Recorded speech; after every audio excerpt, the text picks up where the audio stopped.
Hello மக்களே, இன்றைக்கி time என்னவோ 11 தான். ஆனால் மத்தியானம் உச்சி வெயில் மாதிரி இருந்துச்சு. ஸோ அதனால் கிளாஸை போட்டு கிளம்பிட்டோம். அதுக்கப்புறம் வந்து இன்றைக்கி ஒரு 2 குட்டீஸை பார்க்கணும். அவங்களுக்கு தேவையான திங்ஸ் ரெடி பண்ணிவிட்டு நேராக ஆனந்தாஸ் போயிட்டோம். எனக்கு ரொம்ப பிடிச்ச ஸ்வீட் ஷாப் அது.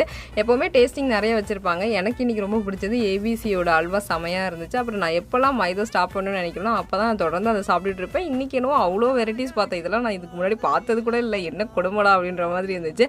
அப்புறம் எனக்கு அங்கே ரொம்ப பிடிச்ச விஷயம் என்னென்னா நவீன கடலை மிட்டாய் இருக்குது. அதில் சாக்லேட்டு குல்கந்த் ஃப்ளேவரு, அதுக்கப்புறம் ஒயிட் அண்ட் டார்க் சாக்லேட்டில் வச்சுருந்தாங்க. அதுக்கப்புறம் இந்த மாதிரி உடஞ்ச முறுக்கு ராகி இதெல்லாம் வந்துட்டு உடஞ்சிருக்கிறதுக்காக மட்டுமே வந்து 49 ருபீஸ்க்கு வந்துட்டு இந்த மாதிரி பேக் பண்ணி கொடுத்துருந்தாங்க. அதுவும் கொஞ்சம் ஓகேவாக இருந்துச்சு பார்க்குறதுக்கு. அதுக்கப்புறம் வந்துட்டு எல்லாம் வாங்கிட்டு குழந்தைங்கள பார்க்குறதுக்காக கிளம்பிட்டோம்.